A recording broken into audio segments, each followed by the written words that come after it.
예, 고맙습니다. 메리 크리스마스 해주셔서. 예, 우리가 메리 크리스마스 하면서 우리 성탄을 함께 기뻐합니다. 즐겁고 복된 혹은 뭐 기쁨의 성탄 우리가 이렇게 부르는데 오늘 왜 크리스마스가 여러분들에게는 즐겁고 복된 크리스마스입니까? 저도요, 이거 작년에 크리스마스 기념으로 이렇게 티셔츠를 샀어요. 산타 있는. 그런데 이게 오늘 아니면 입을 수가 없어가지고 성탄절 하루만 딱 입는 옷이에요. 그런데 지금 독일이 이상 기온이라 무지 더워요. 그런데 이게 완전 털쇠타라서 아주 제가 지금 땀을 뻘뻘 흘려가면서 지금 설교를 하려고 합니다. 그래서 지금 이게 정신이 없습니다. 우리가 성탄을 기뻐하는 이유에는 여러 가지가 있을 것 같아요. 우리 예빈이가 어디 있나? 예빈이, 우리 예빈이 어디 있나? 예빈이, 선빈이, 예빈아 어디 있어? 한번 손 들어. 그래. 너는 왜 아빠 옆으로 가서 한번 대답해 볼래? 너는 왜 크리스마스가 좋니? 즐겁니? 기쁘니? 예빈이한테 한번 물어봐야겠네. 아빠 옆으로 가서 한번 얘기해 줄래? 크리스마스가 좋아, 예빈아? 예빈아, 크리스마스가 좋아. 왜 좋아? 왜 좋아? 한국에 가서? 여러분, 우리 예빈이가 갑자기 마이크 앞에 쓰니까 답을 못하나 봐요. 여러분은 왜 크리스마스가 좋으세요? 왜 즐거우세요? 왜 기쁘세요? 그 이유가 뭘까요? 산타클로스가 선물 갖다 주니까 좋습니까? 혹은 여러분 한번 생각해 볼 때 크리스마스 하면 생각나는 게 무엇입니까? 우리는 누돌프 가슴코도 하고 또 시청 앞 광장에 크게 장식한 추리, 또 우리 독일 같은 경우에는요 크리스마스 마켓이 11월 말부터 시작돼 갖고 휘황찬란한 그 조명과 함께 많은 사람들이 거리로 나와서 즐거워하는 모습들을 봅니다. 그 거리를 걸으면서 이런 생각을 한번 해보는 거죠. 저들이 크리스마스의 참된 의미를 알고 있나? 이 날을 정말로 진심으로, 요새 진심으로 이런 표현을 많이 하던데, 진심으로 이 날을 기뻐하고 있는가 하는 고민을 해보는 것입니다. 그런데 우리가 성탄을 맞이하면서 성탄에 대한 많은 오해들이 있지는 않나 하는 생각을 해봅니다. 여러분, 교회 안에도 우리가 오해가 몇 가지 있어요. 우린 동방박사 이야기할 때 몇 명이라고 그랬죠? 3사람 이렇게 얘기하는데 황금, 유, 양, 모리약을 갖고 왔기 때문에 3사람이라고 얘기하지만 성경에는 몇 명이라는 얘기가 없어요.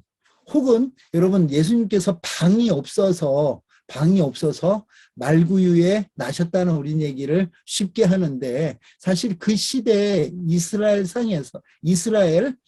그 상황 속에서는 이야기들, 그 시대 2000년 전 이야기들을 이렇게 들어보면 우리가 지금 생각하는 것 같은 호텔이나 모텔이나 그런 여관 같은 게 없었다고 해요. 그 당시에는 사실 집집마다 이렇게 여분의 방이 있어서 길 가던 손님이나 아는 친척들, 누가 멀리서 여행자들을 위해서 배려하던 그런 게 있었다고 합니다. 근데 이제 이 크리스마스에 대한 이야기들도 첫 번째 성탄에 대한 이야기들도 우리 시대의 이야기로 많이 각색되어서 얘기되고 있지는 않는가 하는 생각을 해봅니다. 여러분, 성경의 사건 중에 크리스마스만큼 많이 뭐라고 그래, 그 내용이 사실과 무근하게 지켜지는, 즐겨지는 명절은 없지 않나 하는 생각을 해봅니다. 우리가 그동안 알고 있었던 여러 가지 사실들이 성경이 이야기하는 것을 가려 놓아서 본질보다는 그 주변 이야기들로 모두가 다 그 주변 이야기에 마음을 뺏기고 크리스마스 그러면 이번 크리스마스 때는 어떤 선물을 누구에게 할까? 혹은 어떤 선물을 받을까? 혹은 어떻게 그날을 즐겁게 보낼까에 우리의 마음을 빼앗길 때가 많다는 것입니다. 여러분, 오늘 제가 여러분에게 말씀의 제목으로 삼은 세리와 청녀라는 이 제목이 조금은 불편합니다. 그렇죠? 성탄 아마 전 세계에서 성탄절 설교 제목을 이걸 갖고 하시는 분들은 2000년 동안 한 분도 안 계셨지 않을까 하는 생각을 해봅니다. 그런데 여러분 우리가 지금 읽었던 그 마태복음 21장의 오늘 본문의 말씀은 이 마태복음에 나타난 비유 중에서 11번째 비유입니다. 여러분 우리가 흔히 두 아들의 비유라고도 부르는 이 비유의 내용은 이런 겁니다. 등장하는 예수님께서 비유로 얘기한 이 등장하는 두 사람이 있는데요. 이 큰아들과 작은아들, 그렇지만 이 큰아들과 작은아들의 이야기를 가지고 예수님께서 세리와 창녀라는 이야기하십니다. 근데 여러분 한번 우리가 잘 생각해 보아야 될 게 여기서 얘기하는 이 세리와 창녀가 어떤 의미인지를 우리가 한번 먼저 알고 이 비유를 생각해야 오히려 쉽지 않을까 하는 생각이에요. 예수님은 이렇게 얘기하셨어요. 세리와 창녀가 너희들보다 먼저 하나님 나라에 들어간다 이렇게 얘기했어요. 세리와 창녀가 먼저 들어간다. 여러분 이게 우리를 놀랍게 하는 거죠. 그러면 세리가 그 당시 세리가 누구였나? 여러분 제가 최애 아주 좋아하는 드라마 넷플릭스 드라마 2개가 있는데 그 중에 하나가 미스터 션샤인이고요. 또 다른 하나가 사랑의 불시착입니다. 요새 아이들을 꼬셔서 사랑의 불시착을 우리 한번 정주행해 보자고 이렇게 하는데 도통 말을 안 들어요. 그런데 그 미스터 션샤인에 나오는 이완 여러분 우리가 일제 시대를 배경으로 하는 드라마거든요. 그런데 거기에는 이완영이라는 사람이 나옵니다. 그런데 여기에 드라마상에선 이완익이라고 각색되어서 나오는데 이분이 어떤 역할인가 하면 우리나라가 일제강점기에 있는 그 상황 속에서 일제강점기 속에서 뭐라 그럴까 나라를 팔아먹고 나라를 팔아서 자기의 유익을 채우는 일들을 합니다. 이게 오늘 예수님께서 얘기를 하시는 세리의 내용이라고도 할 수 있습니다. 여러분 나라를 파는 일이에요.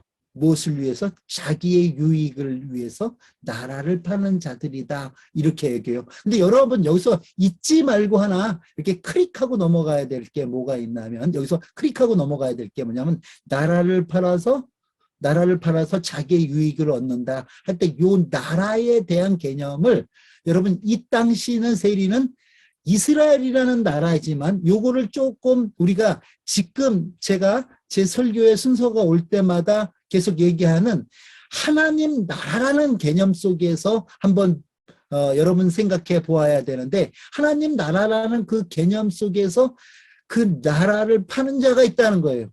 여러분 이런 관점을 가지고 여러분이 이걸 한번 더 생각해 보시면 좋겠어요. 그래서 어찌됐든 당시 세리라고 불려지던 사람들은 자신의 유익을 위해서요 동포들을 착취하고 억압하고 또 그래서 거기에서 얻어진 세를 갖다가 자기 나라를 강점하고 있는 로마에다 갖다 내는 일이에요. 여러분 이건 얼마나 당시 사회적 집단의 대상이었겠습니까? 이 자체가 대어놓고 쟤는 이스라엘 사람도 아니야 이런 얘기를 하지 않겠습니까? 저는 이스라엘 사람도 아니야 할 수 있는 상황이라는 거죠.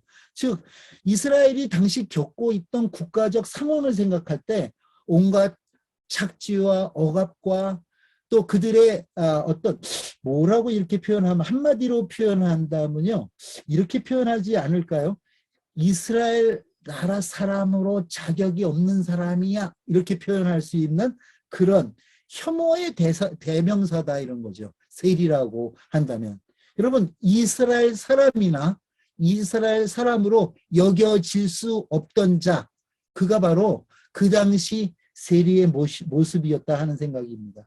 여러분 국민이었으나 국민들 사이에서는 국민으로 인정받지 못하는 자 그가 바로 예수님 당시에 세리의 모습이었다 하는 겁니다. 여러분, 이런 세리가 하나님 나라에 먼저 간다고 예수님 얘기하는 거예요. 여러분, 어떻게 보면은요, 자격으로 따진다면 그 자격으로는 갈 수 없는 자인데, 하나님께서는 그 자격을 이야기하시는 게 아니라 그 세리가 먼저 너희 하나님 나라에 갈 것이다 얘기합니다. 여러분, 두 번째 이야기자는요, 이제 죽은 글씨라는 그 소설을 영화한 작품에 그 나온 그 여주인공입니다. 뭐 이분을 얘기하려고 하는 게 아니라 여기서 얘기하는 두 번째 하나님 나라에 가는 두 사람 중 다른 한 사람이 누군가 하면 바로 창녀다 이렇게 얘기합니다. 여러분, 창녀는 세리는 자기 나라를 팔아 자기의 유익을 얻었다면 창녀라고 하는 사람들은 법과 질서, 그 당시의 윤리를 팔아서, 다시 바꿔 얘기한다면 자기 몸을 팔아서 생계를 이어가는 사람의 대명사입니다. 이것이 어떤 부정인지는 그가 먹고 살기 위해서 그럴 수도 있고요. 자기 안에 뭐라 그럴까요? 솟아나는 어떤 그 욕정 때문에 그랬지. 뭐 그거는 성경은 얘기하지 않지만 성경에서 이야기하는 창녀로 분류되는 사람들도 여러분 당시에 자신의 몸을 팔아서 살아가는 그 사람입니다. 이 얘기는 다시 얘기하면 이스라엘 사람이나 율법을 어김으로 인해서 여러분 율법을 어김으로 인해서 이들 창녀라 얘기할 때 이야기하는 것은 율법은 어긴 죄인 부정의 대명사가 되는 사람입니다. 여러분 아까 말씀드렸던 세리도 그렇고 지금 이야기하고 있는 창녀도 그렇고 여러분 둘 다 행위로 죄 지은 자라고 얘기합니다. 여러분 율법의 기준에서 이야기한다면 이 여자는요 돌로 쳐 죽임을 당해도 마땅한 사람이었고요. 여러분 이런 자가 이스라엘 백성일 수 없고요. 선민일 수 없고요. 성전에 들어갈 수 없고요.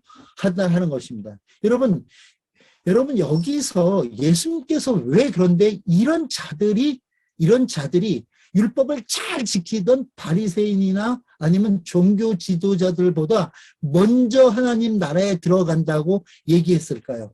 여러분 우리가 또 하나 여러분들이 하나 새기고 들어가면 좋겠는 것 하나가 있는데 뭐냐면 여러분 율법은요 여러분 부정한 것을 만지면 부정이 됩니다.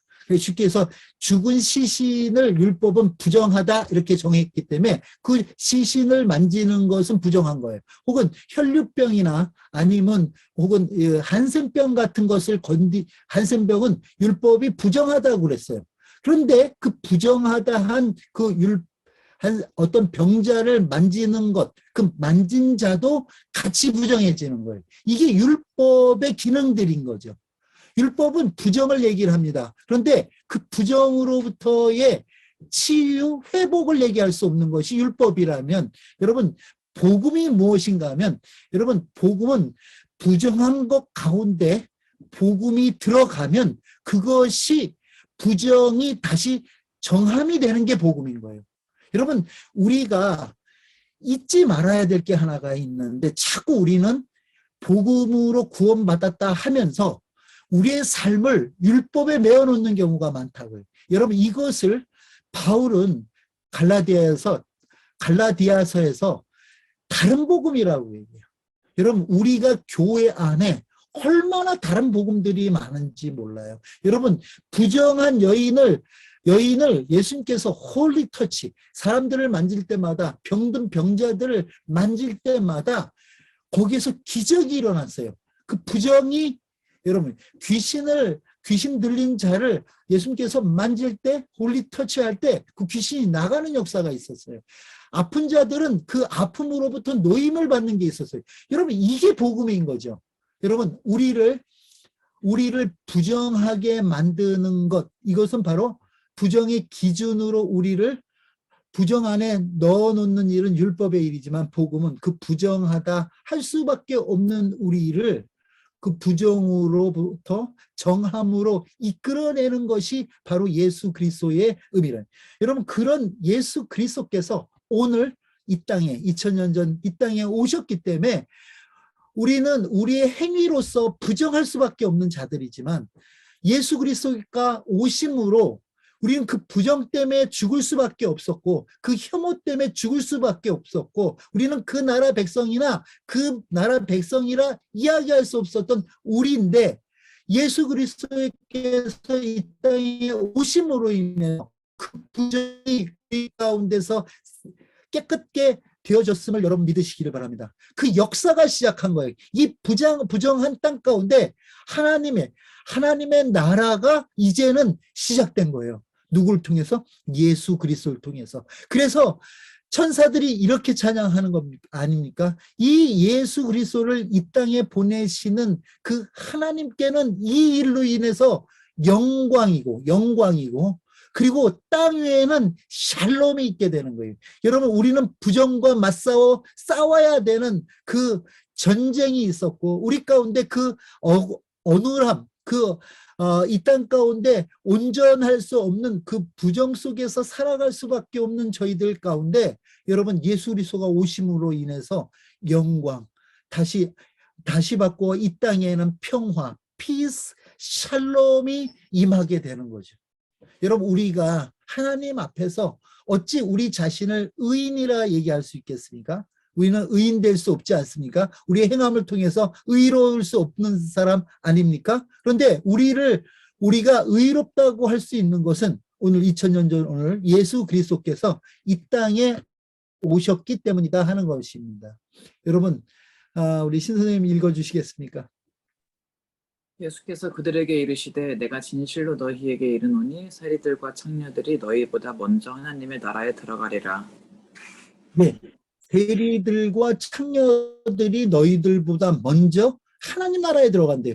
여러분, 이거는요 어떨까? 그 시대에 종교 지도자들이 이 얘기를 듣게 되면요 이거는 이렇게 표현한 거예요. 야, 너희들은 세리 창녀보다 못한 놈이야.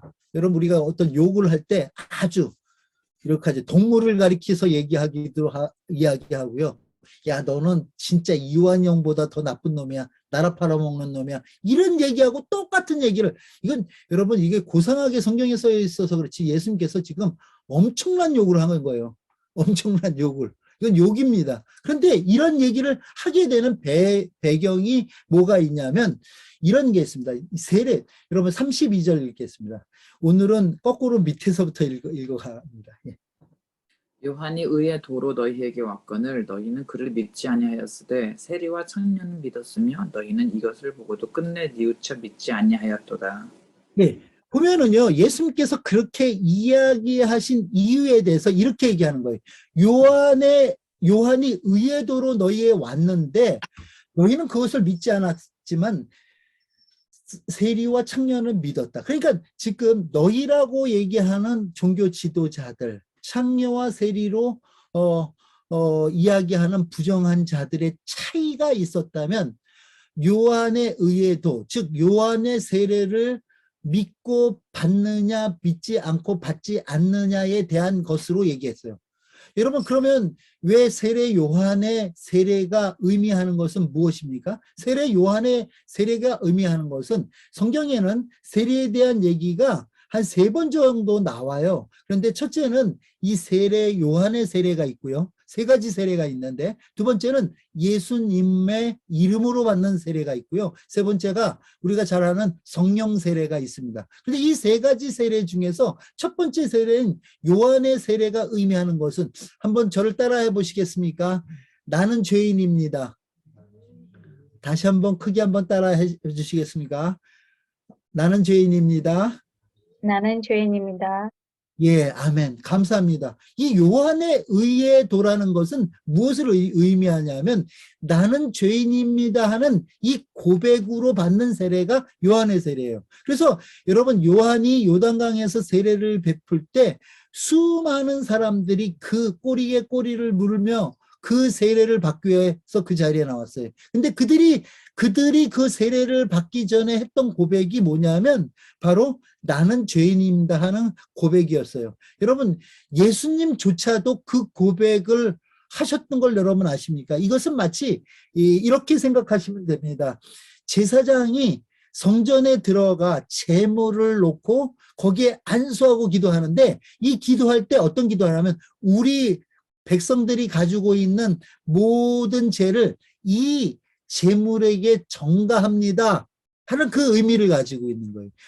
그런 의미로 예수님조차도 이 세례를 받으시고 인간의 죄를 지고 예수님께서는 십자가에 돌아가셨거든요. 그런데 여러분, 당대 종교 지도자들은 이 세례를 받지 않았어요. 그 세례의 장소에 나온지 몰라도 그들은 스스로를 죄인으로 믿지도, 스스로를 죄인으로 고백하지도 않았던 것이다 하는 것입니다. 정리하자면 죄를 고백하고 죽는 행위가, 그 죄를 죽이는 행위가 바로 세례인데 이들은 그것을 믿지 않았다는 거예요. 여러분, 이렇습니다. 어떤 사람이 큰 빚을 져서 종이 됐다고 합시다. 그래서 노비 문서에 그 이름이 올라가며, 그래서 그 사람이 종이 됐다면 그가 그 종으로부터 벗어나는 길은 죽는 길밖에 없어요. 아니면 누가 그 종을 다시 사주든가. 근데 여러분 생각해보면 다시 사준다면 그는 그 또 다른 사람의 종이 되는 거예요. 방법은 죽는 수밖에 없는 거예요. 그래야 그 종의 신분으로부터 자유해집니다. 여러분, 그런데 여러분, 우리는 예수님이 이 땅에 오시기 전까지는 죄의 종로를 타던 자들입니다. 우리가 그 죄로부터 자유해지는 방법은 이 내가 죄인입니다는 고백과 더불어 세례로 죽는 방법밖에 없습니다. 또 그 방법을 통해서 우리가 다시 예수와 함께 사는 일, 이것이 구원을 의미한다 하는 것입니다. 종의 자유는요, 죽음으로써 그 종 노릇이 끝난다는 것을 여러분 기억하시고요. 그 구약의 제사에 수많은 제사가 있었지만 그 제사의 내용은 뭐냐면 이 제물이 나의 죄를 대신해서 죽었으니 내가 살겠습니다 하는 고백이거든요. 그렇다면 이 제사의 종교를 지으신 분이 바로 예수 그리스도라는 것을 여러분 기억하시기를 바랍니다. 그런데 당대 세리, 혐오의 대상인 세리, 국민이지만 국민으로서 역할을 하지 못했던 그 세리, 혹은 여러분 부정의 대명사였던 창녀들까지도 이 세례를 받고 자기의 죄인임을 고백했지만, 여러분 복음 안에서 여러분 그 당시 종교 지도자들은 자기의 죄됨을, 자기의 죄인됨을 고백하지 않았음을 예수님께서 꾸짖으신 그 얘기라 할 수 있겠습니다. 바로 이 얘기는 그 두 아들의 비유의 끝머리에 있는데, 여러분 21장 28절 31절입니다. 32절입니다. 그러나 너희 생각에는 어떠하냐? 어떤 사람에게 두 아들이 있는데 맏아들에게 가서 이르되 예 오늘 포도원에 가서 일하라 하니 대답하여 이르되 아버지 가겠나이다 하더니 가지 아니하고 둘째 아들 또 그와 같이 말하니 대답하여 이르되 실소이다 하였다가 그 후에 뉘우치고 갔으니. 여기 여러분 보면은요, 첫 아들과 둘째 아들의 얘기가 나오는데, 여러분 이거는 여러분 오해 없이 들으시기를 바랍니다. 이게 성경 원문, 헬라어 성경, 또 성경 원래 원문과 그 외 모든 번역서에는 맏아들이 보면 맏아들이 가겠습니다 하고 가지 않고, 둘째 아들이 가지 않겠습니다 하고 갑니다 이렇게 돼 있는데, 그 외 성경에는 이게 뒤바뀌어 있어요. 근데 계속 한번 읽어봅니다. 그 둘 중에 누가 아버지의 뜻대로 하였느냐 이르되 둘째 아들이니이다. 예수께서 그들에게 이르시되 내가 진실로 너희에게 이르노니 세리들과 창녀들이 너희보다 먼저 하나님의 나라에 들어가리라.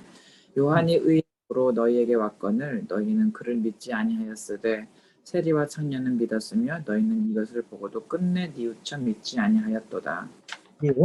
여러분 이 세번역 성경에는 그런데 이게 바로 돼 있더라고요. 여러분 한번 그 차이를 한번 보세요. 첫째 아들이 우리 개역 개정에는 간다고 그러고 안 간 사람이 첫째 아들이고 둘째 아들은 안 간다고 그러고 간 사람이 둘째 아들인데 이제 여러분 성경 원문이나 아니면 영어 성경들 모든 영어 성경들이나 세번역에는 첫째 아들이 뉘우친 아들로 나옵니다. 읽어주시기 바랍니다. 너희는 어떻게 생각하느냐? 어떤 사람에게 아들이 둘 있는데 아버지가 맏아들에게 가서 얘야, 너 오늘 포도원에 가서 일해라 하고 말하였다. 그런데 맏아들은 대답하기를 싫습니다 하고 말하였다. 그러나 그 뒤에 그는 뉘우치고 일하러 갔다. 아버지는 둘째 아들에게 가서 같은 말을 하였다. 그는 대답하기를 예, 가겠습니다 아버지 하고서는 가지 않았다. 네. 여러분 여기 보면은 첫째 아들이 뉘우치고 간 아들을 첫째 아들이라고 얘기하죠. 그리고 둘째 아들은 가겠다고 하고 안 간 아들을 얘기하고요. 여러분 요거는 뭐 같은 얘기니까 제가 넘어가도록 하겠습니다. 킹제임스 버전 읽어주실 수 있겠습니까? 예, 우리 읽지 맙시다. 시간이 있으니까. 시간이 없으니까. 킹제임스 버전에도 보면은 뭐라고 그랬냐면 the first가 뭐냐면 I will not 안 가겠습니다. 그러고 but 하고 그 다음에 가는 얘기로 나옵니다. 그리고 둘째 the second는 I go 그러놓고는 안 갑니다 하고 안 가버리는 걸로 나옵니다. 이 얘기를 제가 왜 여러분한테 드리냐면 여러분 이 둘 중에 누가 아버지의 뜻을 행한 자입니까? 간다고 그러고 안 간 자가 아버지의 뜻을 행한 자입니까? 안 간다고 하다가 간 자가 아버지의 뜻을 행한 자입니까? 예, 당연히 안 간다고 했다가 간 자가 아버지의 뜻을 행한 자라는 거예요. 근데 여기서 놀라운 것은 저는 이런 거예요. 지금 이 얘기를 듣는 청자는 누군가 하면 간다고 나는 율법을 지킵니다 하면서 지키지 않는 여러분 누굽니까? 당시 종교 지도자들을 향하여 하는 얘기라는 얘기예요. 이 참 놀라운 얘기죠. 무슨 얘기냐면 너희들이 하나님 나라의 맏아들이 아니라 하나님의 말씀을 따라 자기가 죄인임을 고백하고 아버지 뜻에 순종한 자가 맏아들이야 이렇게 얘기하시는 거죠. 그러면 여러분 한번 생각해 보세요. 하나님 나라의 맏아들은요, 혈통으로나 율법 준수나 혹은 그들이 겉으로 내보이는 그것이 아니라 하나님 앞에 내가 죄인임을 고백하고 그 고백 속에서 아버지의 뜻대로 행하는 자가 하나님 나라의 맏아들이라고 이 예수님께서 이 말씀을 통해서 우리에게 이야기하고 계시다는 것입니다. 여러분, 하나님의 뜻은요, 세상의 착한 일을 의미하는 것이 아닙니다. 아버지 말씀에 대한 순종입니다. 제가 생명의 삶을 이야기하면서도 전에 말씀드렸듯이 여러분 뭐가 회개입니까? 회개는 하나님께서 우리에게 죄를 지적하실 때 그렇습니다. 내가 죄인입니다를 고백하는 것. agree with라고 얘기하지 않았어요? 하나님의 뜻에 동의하는 것이 회개라고 얘기했잖아요. 그렇다면은 오늘 여러분 복음으로 우리 가운데 오신 예수 그리스도께서 우리의 죄됨을 지적하실 때 맞습니다. 예수님, 우리가 하나님 앞에 죄인인 것을 우리는 고백합니다 하며 그 앞에 나아가 예수 그리스도와 더불어 세례받는 자가 예수님께서는 오늘 하나님 나라의 큰 아들이라 얘기하셨다 하는 것을 여러분 기억하시기를 바랍니다. 여러분 이 얘기가 여러분 두 번째 예수님의 두 아들의 비유인데요. 이 얘기는 바로 우리가 지지난 시간에 제가 이야기했었던 종교 지도자들이 그 기득권자들이 얘기했던 무슨 권위로 이런 말씀을 전하십니까? 누가 이 권위를 당신에게 주셨습니까? 하는 이 질문에 대한 대답으로 예수님께서 하신 비유였다 하는 것입니다.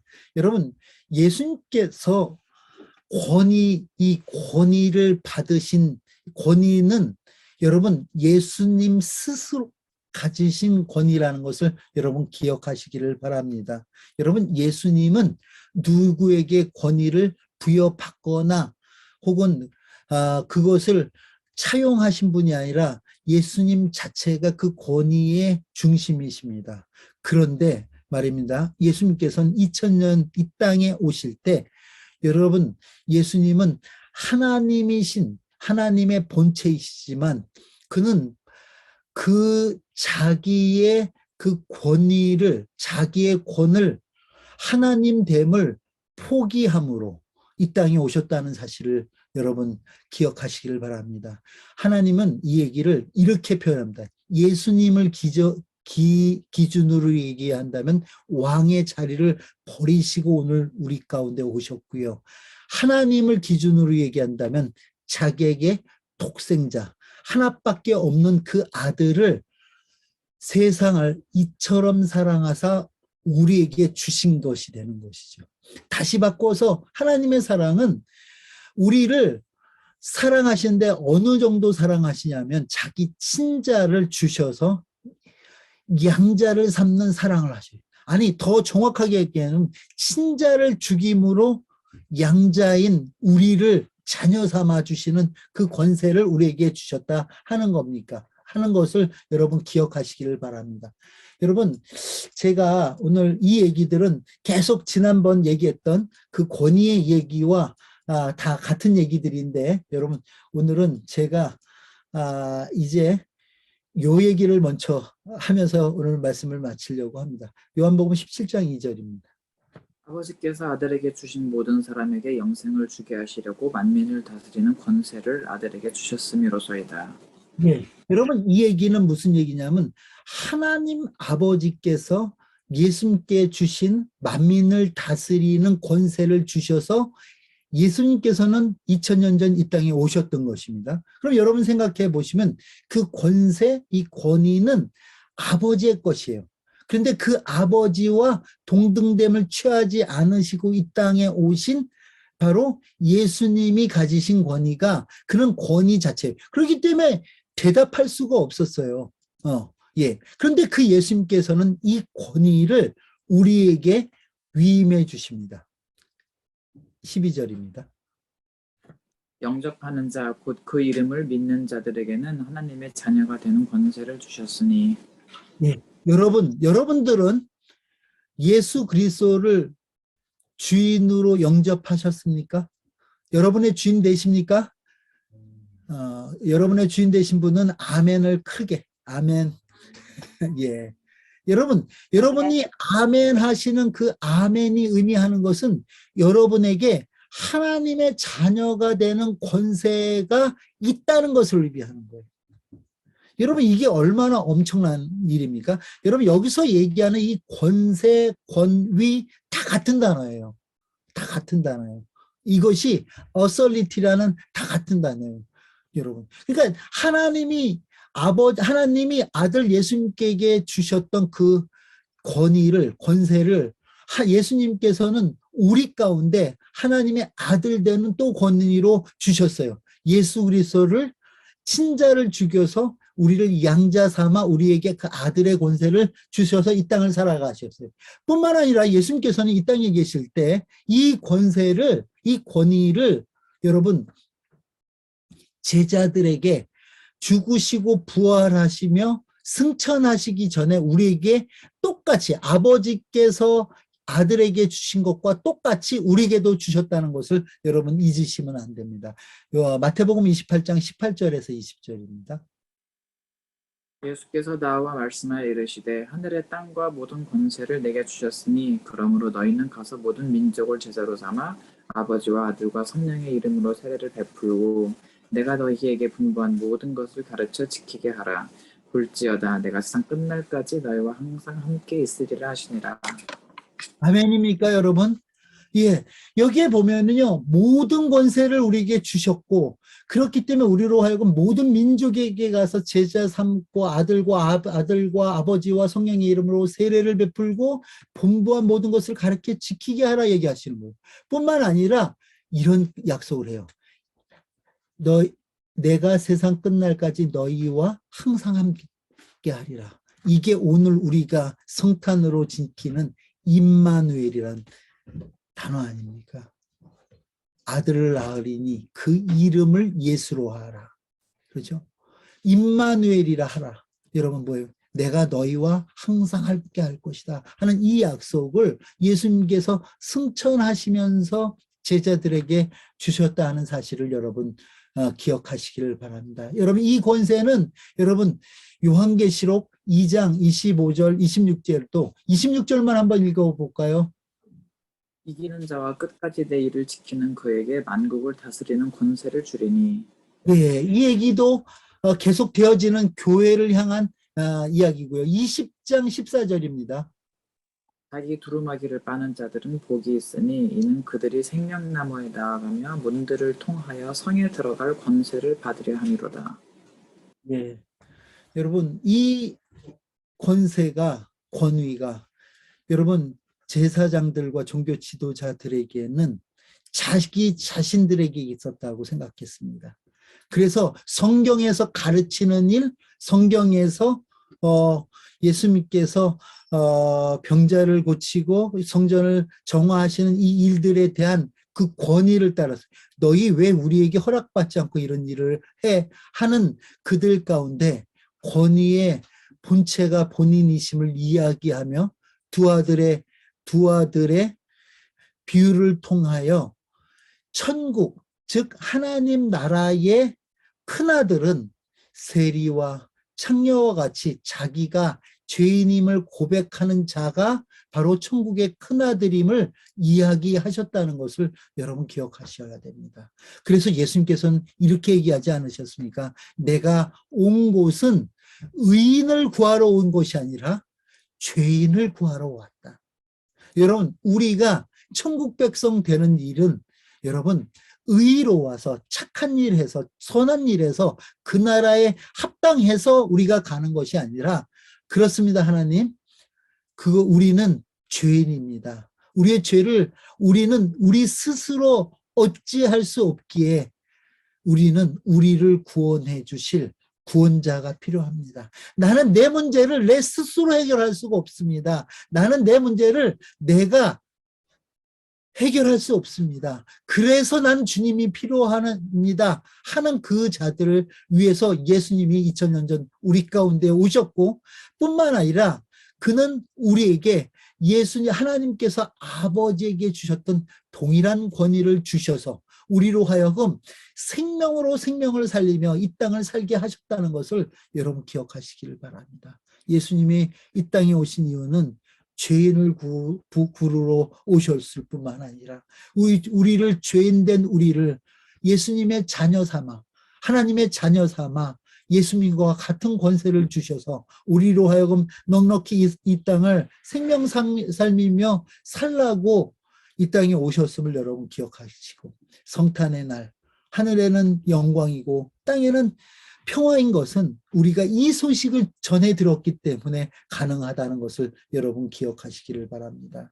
여러분 아직도 우리는 이 소식을 알아 우리는 구원의 반열에 구원의 백성으로 예수 그리스도의 그 권위를 갖고 살지만 이 땅에 많은 자들이 아직도 이 예수 그리스도의 오심조차 우리는 재림을 기다리고 있는데 그들은 예수님의 초림조차 들어보지 못한 많은 자들이 있습니다. 우리가 그들을 향해서 예수님의 권위를 가지고 전해야 될 그런 성탄의 날이 되기를 주의 이름으로 축원합니다.